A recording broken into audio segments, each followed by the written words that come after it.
أعوذ بالله من الشيطان الرجيم بسم الله الرحمن الرحيم يا بني آدم لا يفتننكم الشيطان كما أخرج أبويكم من الجنة ينزع عنهما لباسهما ليريهما سوآتهما إنه يراكم هو وقبيله من حيث لا ترونهم إنا جعلنا الشيطان أولياء للذين لا يؤمنون. پھر ارشاد فرمایا دوسرا حکم کہ یا بنی آدم، اے آدم علیہ الصلوۃ والسلام کی اولاد، اے بنی آدم، لا یفتننکم الشیطان، شیطان تمہیں بہکائے نہیں، آزمائش میں نہ ڈال دے، خدا کی نافرمانی سے، خدا کی معصیت سے. فتنہ وہ چیز جس میں آدمی اپنے دین کو بچانا اس کے لیے دشوار ہو جائے. تو فرمایا کہ شیطان تمہیں کسی آزمائش میں نہ ڈال دے، شیطان تمہیں صحیح راستے سے نہ نکال دے، شیطان تمہیں بہکا نہ دے. یہ شیطان کیسے بہکا سکتا ہے؟ فتنہ کس چیز کا نام ہے؟ پہلی بات یہ فرما دی کہ کما اخرج ابویکم، جس طرح اس نے نکلوایا ہے، نکالا ہے، اخرج اس نے نکالا ہے، ابویکم تمہارے ماں باپ کو، تمہارے ماں باپ جو تھے من الجنت، وہ جنت میں رہتے تھے اور ان دونوں کو وہاں سے اس نے نکلوایا ہے، تمہاری والد کو بھی والدہ کو بھی. اور فتنہ پتہ ہے کیا ہے؟ ینزع عنہما لباسہما، اس نے ان دونوں کے کپڑے اتروا دیے، لیجریہما سوآتہما، اس کے نتیجے میں ان کو ان کے جسم کے پوشیدہ حصے دکھائے. یہ ہے شیطان، دیکھو کہیں تمہیں اس آزمائش میں نہ ڈال دے، شیطان تمہیں کہیں اس مصیبت میں نہ ڈال دے کہ جن مقامات پہ اللہ نے بے لباس ہونے کا حکم نہیں دیا تم بھی کہیں اس مصیبت میں نہ پڑ جانا، کہیں تم اس فتنے میں نہ پڑ جانا. اس کو اللہ نے یہاں پر آزمائش قرار دیا ہے، فتنہ قرار دیا ہے، اور یہ فتنہ دنیا کے بہت بڑے فتنوں میں سے ایک ہے. اسی لیے اللہ نے یہاں پر فرمایا ہے. اور ہمارے زمانے میں سچ پوچھیں تو زندگی کا اکثر حصہ لوگوں کا علیاذ باللہ اس فتنے کی جستجو اور اس کی تسکین میں گزر جاتا ہے، اور بہترین صلاحیتیں لوگوں کی برباد ہو جاتی ہیں، پیسہ برباد ہو جاتا ہے، اور کیسے انسان اس ڈگر سے چل پڑتا ہے. اور پھر نتیجہ یہ کہ انجام کار جب شیطان دیکھ لیتا ہے کہ اس کے لیے کسی نے لباس پہنا ہے یا ننگا ہے سب برابر ہیں، پھر شیطان اس مسئلے کو چھوڑ کر کہیں اور چل پڑتا ہے. پھر شیطان اسے کوئی اور پٹی پڑھانے لگتا ہے، وہ کہتا ہے یہ چیزیں تو اب اس پہ اثر نہیں کرتی، لہٰذا اب اسے کسی اور طرح گمراہی میں لے جاؤ. اس لیے اللہ نے فرمایا ہے کہ دیکھنا کہیں تمہیں بہکا نہ دے. اور جیسے اس نے تمہارے ماں باپ کو جنت سے نکلوایا تھا اور ان کے کپڑے اتروا دیے تاکہ ان کے پوشیدہ جسم کے حصے انہیں دکھائے، یہ تم اس مصیبت میں نہ پڑ جانا.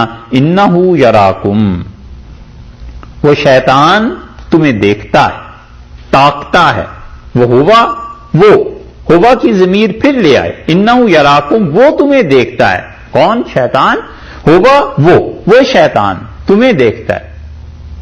دو مرتبہ اس کی ضمیر لائے تاکید کے لیے کہ انہ بلا شک و شبہ وہ یراکم دیکھتا ہے تمہیں، ہوا وہ شیطان وہ تمہیں دیکھتا ہے. جب کلام میں زور پیدا کرنا ہوتا ہے فاعل میں تو اسی طرح بولتے ہیں نا کہ وہ ایسی کام کرتا ہے وہ آدمی، تو دو مرتبہ مقرر ضمیر لائیں کہ انہ یراکم ہوا وہ تمہیں دیکھتا ہے، وقبیلہ، اور اس کی قوم بھی تمہیں دیکھتی ہے. وہ دونوں اس کی قوم والے بھی اور وہ بھی دیکھتا ہے. اس کا مطلب یہ ہوا کہ یہ شیطان کا پورا ایک خاندان ہے، پورا اس کا ایک قبیلہ ہے. قرآن نے یہاں پہ یہ بتا دیا کہ وہ قوم اور قبیلہ تمہیں دیکھتے ہیں، تاکتے ہیں، جھانکتے ہیں. من حیث، کہاں سے؟ وہاں سے دیکھتا ہے، لا ترونہم، جہاں سے تم ان کو نہ دیکھو. من حیث لا ترونہم، جہاں سے تم ان کو نہ دیکھ پاؤ شیطان تمہیں وہاں سے دیکھتا ہے۔ تو ایک تو بات یہ پتا چلی کہ یہ شیطان، اس کا بھی ایک کنبہ اور قبیلہ ہے، یہ اکیلا ہی نہیں ہے، بہت سے چھوٹے چھوٹے شیطان شتونگڑے بھی ہیں، اور دنیا میں وہ بھی اپنا کام کرتے رہتے ہیں۔ اور دوسری بات یہ معلوم ہوئی کہ یہ انہیں کوئی اللہ تعالیٰ نے ایسی قدرت دی ہے، آنکھوں میں ان کے کوئی ایسی چیز ہے، دیکھنے کی کوئی ایسی صفت و صلاحیت ہے جو عام انسانوں میں نہیں پائی جاتی۔ ہم لوگ انہیں نہیں دیکھ سکتے، لیکن وہ ہمیں دیکھتے ہیں، اور ایسے دیکھتے ہیں کہ طاق میں رہتے ہیں، وسوسے ڈالتے ہیں دل میں، اور وسوسوں کے بعد وہ دیکھتے ہیں ان وسوسوں کا اثر کتنا ہوا ہے۔ جب اسے اندازہ ہو جاتا ہے کہ یہ آدمی اب وسوسوں میں اس چپیٹے میں آ گیا، پھر اسے اور وسوسے ڈالتے ہیں، حتیٰ کہ اسے مجبور کر دیتے ہیں کہ وہ گناہ کا کام کرے۔ اور اس سے یہ بھی معلوم ہوا کہ عام طور پہ انسان ان شیاطین کو نہیں دیکھ سکتے، قاعدے اور کلیے میں تو یہ ہے، لیکن اس سے استثناء بھی ہے۔ قاعدہ اور کلیہ تو یہی ہے کہ انسان، اللہ نے فرمایا لا ترونہم، تم انہیں نہیں دیکھ سکتے، وہاں سے دیکھتے ہیں وہ تمہیں، تو انسان کے لیے ممکن نہیں ہے کہ وہ جنات کو دیکھے۔ عام قاعدہ اور کلیہ تو یہی، شیاطین کو انسان دیکھے یہ بھی ممکن نہیں ہے، جنات کو دیکھے یہ بھی ممکن نہیں ہے، اور وہ کرتوت کرتے ہیں ایسے۔ استثناء یہ ہے کہ کبھی کبھی ایسے ہوتا ہے کہ انبیاء علیہ الصلوۃ والسلام جنات کو دیکھتے ہیں، جیسے حضرت سلیمان علیہ الصلوۃ والسلام، وہ بھی اگرچہ انسان ہی تھے لیکن دیکھتے تھے، اللہ نے ان کا معاملہ مختلف کر دیا۔ رسول اللہ صلی اللہ علیہ وسلم نے، بعض روایات میں آیا ہے، آپ نے شیاطین کو، جنات کو، ان چیزوں کو دیکھا۔ جنات تو یقیناً رسول اللہ صلی اللہ علیہ وسلم کے پاس آئے تھے اور انہوں نے تعلیم حاصل کی ہے، آپ نے انہیں دیکھا ہے۔ حضرت عبداللہ ابن مسعود رضی اللہ عنہ فرماتے تھے انہوں نے بھی کوئی ایسی چیز دیکھی ہے۔ وہ کہتے ہیں کہ رسول اللہ صلی اللہ علیہ وسلم نے ہم سے یہ کہا کہ تم میں سے وہ آدمی میرے ساتھ جائے آج رات جس کے دل میں ذرہ برابر کبر نہ ہو، رائی کے دانے کے برابر۔ اب کون اٹھتا اور کہتا کہ اللہ کے رسول میں ہوں؟ تو حضرت صلی اللہ علیہ وسلم نے ابن مسعود رضی اللہ عنہ کو اٹھایا اور آپ نے فرمایا تم ایسے آدمی ہو جس کے دل میں کوئی ذرہ برابر اپنی بڑائی نہیں، اور رات میرے ساتھ چلنا۔ وہ کہتے ہیں میں چلا گیا تو حضرت صلی اللہ علیہ وسلم نے صحرا میں جا کے ایک دائرہ کھینچا اور مجھے اس کے اندر بٹھا دیا، اور مجھ سے فرمایا کچھ ہو جائے تم اس دائرے سے نہ نکلنا۔ اور میرے دیکھتے ہی دیکھتے رسول اللہ صلی اللہ علیہ وسلم تھوڑا سا دور گئے اور اوپر سے سیاہ رنگ کی چیزیں تھیں وہ نازل ہونے لگیں، تو میں گھبرا کے اٹھ کھڑا ہوا کہ کہیں رسول اللہ صلی اللہ علیہ وسلم کو نقصان نہ پہنچائیں۔ پھر مجھے خیال آیا کہ انہوں نے منع فرمایا تھا کہ اس دائرے سے نہ نکلنا، میں نہیں نکلا، یہاں تک کہ رسول اللہ صلی اللہ علیہ وسلم بیٹھے، بات چیت ہوئی ہوگی جو بھی، اور کچھ دیر کے بعد وہ سب چیزیں چلی گئیں اور حضرت صلی اللہ علیہ وسلم آئے تو میں نے کہا اللہ کے رسول آپ خیریت سے ہیں؟ میں تو بہت ڈر گیا۔ آپ نے فرمایا تمہارے بھائی جنات تھے، میرے پاس دین کی تعلیم حاصل کرنے کے لیے آئے تھے اور مجھ سے کہہ رہے تھے کہ ہمارے لیے اور ہماری سواریوں کے لیے کوئی چیز چھوڑ دیں، آپ اپنی امت کو منع کریں کہ ایک تو یہ ہڈیوں کو ناپاک نہ کیا کریں، جانوروں کی ہڈیاں، اور ایک یہ کہ جو کوئلے جل جاتے ہیں، کوئلہ ہوتا ہے بھسم ہو جاتا ہے نا آخر پہ، پھر اس میں کچھ نہیں ہو سکتا، ان کوئلوں کو چھوڑ دیا کریں، انہیں بھی ناپاک نہ کریں، یہ ہماری غذائیں ہیں اور ہمارے جانوروں کی غذائیں ہیں۔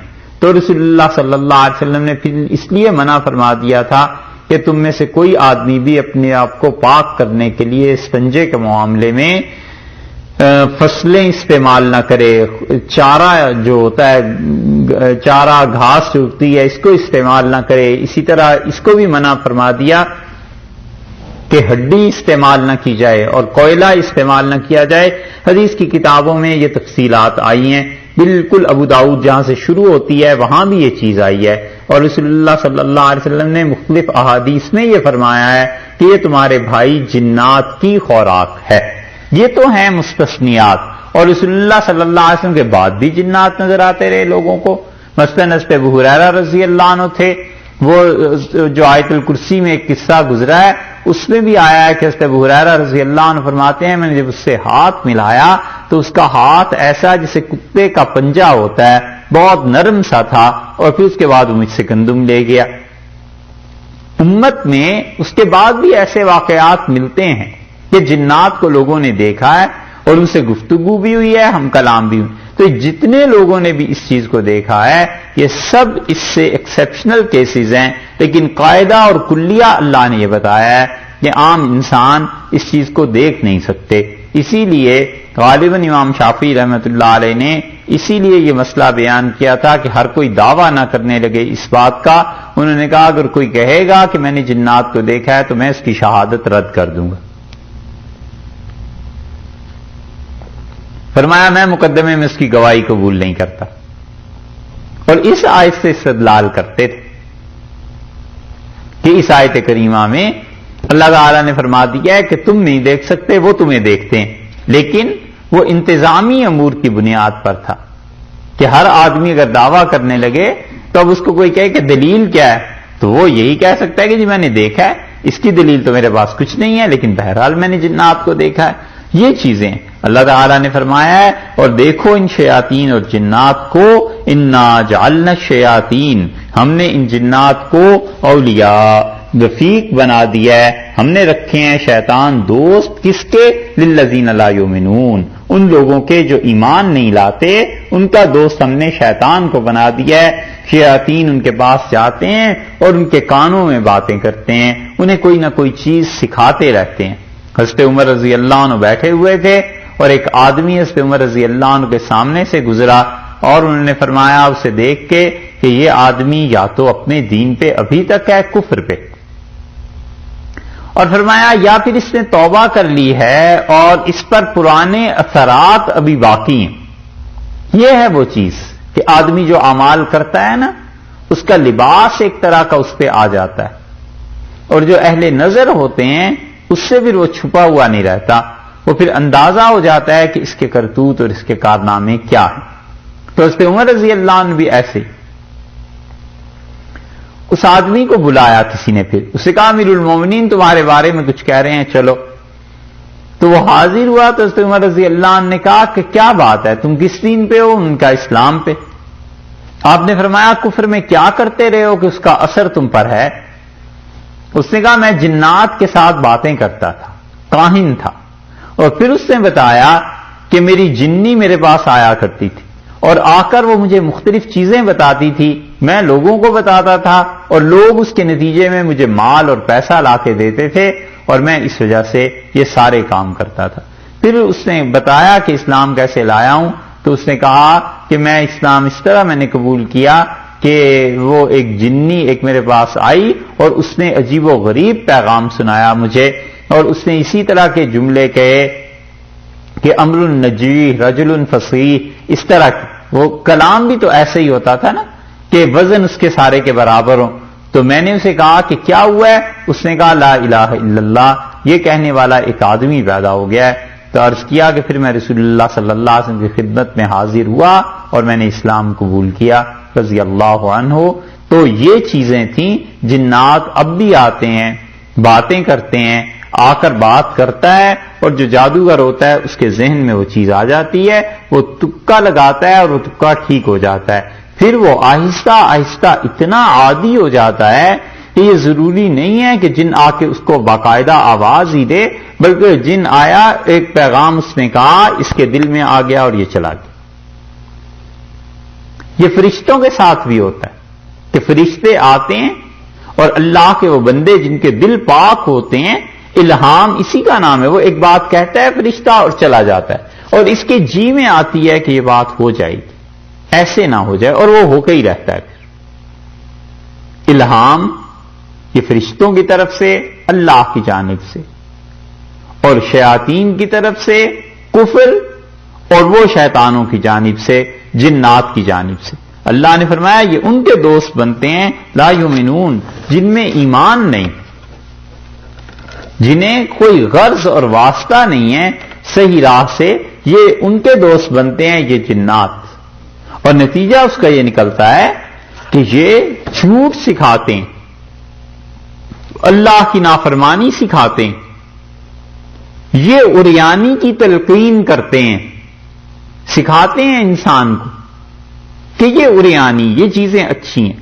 اسی لیے رسول اللہ صلی اللہ علیہ وسلم نے فرمایا کہ جب حضرت عیسیٰ علیہ السلام کا دور گزر جائے گا تو شیطان ان سے آ کر رشتوں کی حرمت کو اٹھوا دے گا کہ مرد محض مرد رہ جائے گا اور عورت محض عورت رہ جائے گی، بہن، بیٹی، بہو، ماں، باپ، کوئی رشتہ نہیں رہے گا۔ وہ اس حرمت کو اٹھوائے گا کیونکہ اسے پتا ہے کہ اللہ کا بڑا سخت قانون ہے اور اللہ کو یہ چیزیں نہایت ناگوار گزرتی ہیں، تو وہ بھی اپنا کام کرے گا اور لوگوں کو اپنے پیچھے لگائے گا۔ اور اللہ تعالیٰ نے بتایا ہے کہ دیکھو یہ جو تمہیں دو حکم دیے ہیں کہ لباس کو پہننا ضروری ہے، اور یہ جو تمہیں کہا ہے کہ دیکھو کسی ایسی مصیبت آزمائش میں نہ پڑ جانا کہ وہ شیطان تمہارا لباس ٹروا دے،